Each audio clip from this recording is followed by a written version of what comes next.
জেলার সংযোগস্থল কাটোয়া শহরের গুরুত্ব দিন দিন আরও বাড়ছে। পূর্ব বর্ধমান, নদিয়া, মুর্শিদাবাদ ও বীরভূম জেলার বিস্তীর্ণ এলাকার মানুষের নিত্য যাতায়াতের অন্যতম প্রধান কেন্দ্র হয়ে উঠেছে এই শহর। সেই সঙ্গে বাড়ছে যানবাহনের চাপ ও যোগাযোগ ব্যবস্থার উন্নয়নের প্রয়োজনীয়তাও। বহুদিন ধরে কাটোয়া রেলগেটের কারণে সাধারণ মানুষকে সমস্যার মুখে পড়তে হলেও এবার সেই সমস্যার স্থায়ী সমাধানের আশা জোরালো হয়েছে। কাটোয়া জাংশনের উপর দিয়ে প্রতিদিন ব্যান্ডেল কাটোয়া, কাটোয়া বর্ধমান, কাটোয়া আমোদপুর ও কাটোয়া আজিমগঞ্জ শাখা মিলিয়ে মোট 53 জোড়া ট্রেন চলাচল করে। সাম্প্রতিক সময় মালগাড়ির সংখ্যাও বৃদ্ধি পাওয়ায় রেলগেট দীর্ঘক্ষণ বন্ধ থাকছে। ফলে শহরে প্রবেশ ও বেরোনোর ক্ষেত্রে নিত্যযাত্রীদের কিছুটা ভোগান্তির মুখে পড়তে হয়। বিশেষ করে অফিস যাত্রী, ব্যবসায়ী ও জরুরি পরিষেবার সঙ্গে যুক্ত মানুষের সমস্যার কথা দীর্ঘদিন ধরেই উঠে আসছিল। রেলগেট আজকে দীর্ঘদিনের 12-14 বছরের সমস্যা। প্রত্যেকটা মানুষকে, যেমন স্কুল, কলেজ, অফিস যাত্রী, অ্যাম্বুলেন্স, রোগী, সাধারণ মানুষ, প্রত্যেকটা মানুষকে সাফার করতে হয়। দিনে প্রায় 12-14 ঘন্টা রেলগেট বন্ধ হয়ে থাকে এবং প্রত্যেকটা মানুষকে এইভাবে সাফার করতে হয়। এখন তো সরকার পাল্টেছে, আমরা চাইবো নতুন সরকারের কাছে যত দ্রুত সম্ভব আমাদের এই রেলগেটটিকে সমস্যার সমাধান করা হোক, ফ্লাইওভার হোক, যে কোনো অন্তত এই সমস্যাটির সমাধান করা হোক।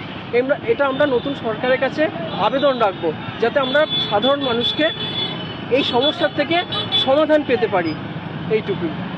সে স্কুল ছাত্রছাত্রী হোক, অফিস যাত্রী হোক, অ্যাম্বুলেন্স, রুগী, সাধারণ মানুষ, প্রত্যেকটা মানুষকে সাফার করতে হয় দীর্ঘদিন ধরে। তো আমরা চাইছি যাতে একটু দ্রুত সমস্যার সমাধান হোক।